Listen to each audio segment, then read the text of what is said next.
아유. 존경하는 국민 여러분, 여성가족부 장관으로 지명받은 원민경입니다. 막중한 책임감으로 오늘 첫 인사를 드립니다. 제가 오랫동안 관심 갖고 함께 해왔던 여성인권 증진, 폭력 피해자 보호, 아동 청소년 인권의 존중과 건강한 성장, 위기에 처한 가족 지원을 담당하는 여성가족부 장관으로 일할 기회를 주신 대통령님과 국민께 감사의 말씀을 드립니다. 지난 20여 년간 변호사로 일하면서 사회의 가장 소외된 곳에서 스스로 목소리를 내기 어려운 분들의 목소리를 듣고 대신 전할 수 있는 기회를 얻었습니다. 제가 법정에서, 상담 장면에서, 때로는 거리에서 만난 수많은 약자들의 삶이 저를 이 자리에 세웠다고 생각합니다. 처음 장관 후보자 지명을 듣고 망설였을 때 떠오른 것이 바로 그분들의 얼굴이었습니다.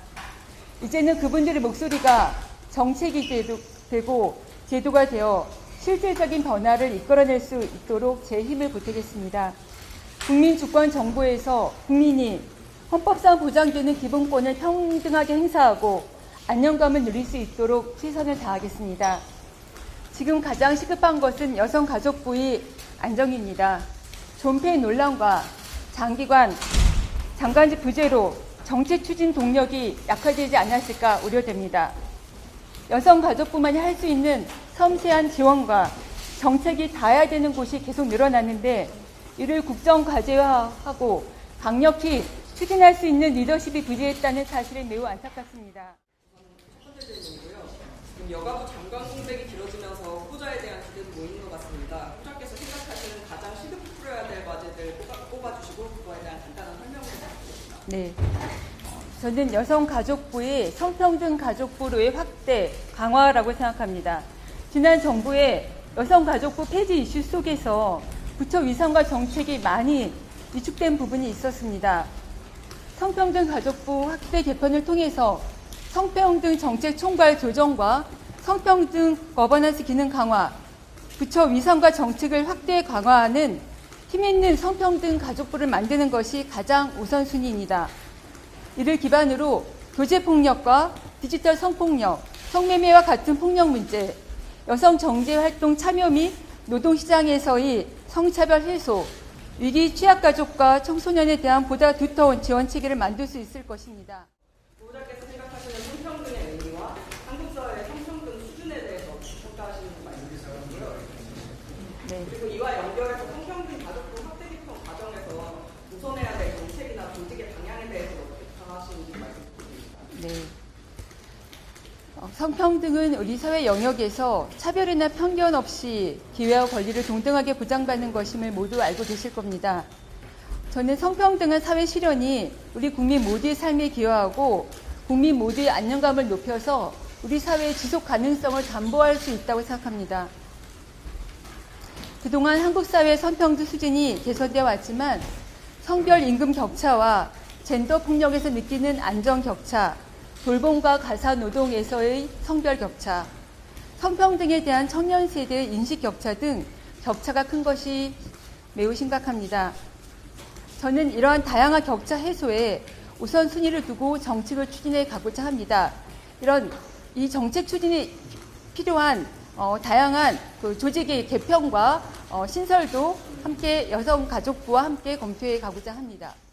인간죄 개념이나 차별금지법, 생활동반자법 등 젠더 의제에 대해서 여가부가 좀 주도적으로 진행해 주길 바라는 목소리도 커진 것 같은데요. 이에 대한 생각은 어떻고요? 그리고 대통령께서는 청년 남성 차별에 대한 논의를 의논했는데 이에 대해서 어떻게 생각하시는지도 입장 밝혀주시면 감사하겠습니다. 네. 강간죄 개정 논의는 현행 형법상 피해자는 있는데 가해자를 처벌하지 못하는 사각지대를 해소하고 성폭력의 판단 기준을 기본권의 측면으로 보고자 하는 논의로 알고 있습니다. 다만 이에 대한 이해 부족과 우려 의견이 있다는 것도 잘 알고 있습니다. 일본에서도 오랜 사회적 토론 과정을 통해서 입법이 되었습니다. 반대 의견을 포함해 현장, 전문가, 당사자, 관계부처인 법무부와 다양한 의견을 함께 논의할 수 있는 공론의 장을 만들어 최선의 방안을 찾도록 노력하겠습니다. 포괄적 차별금지법 관련 말씀입니다.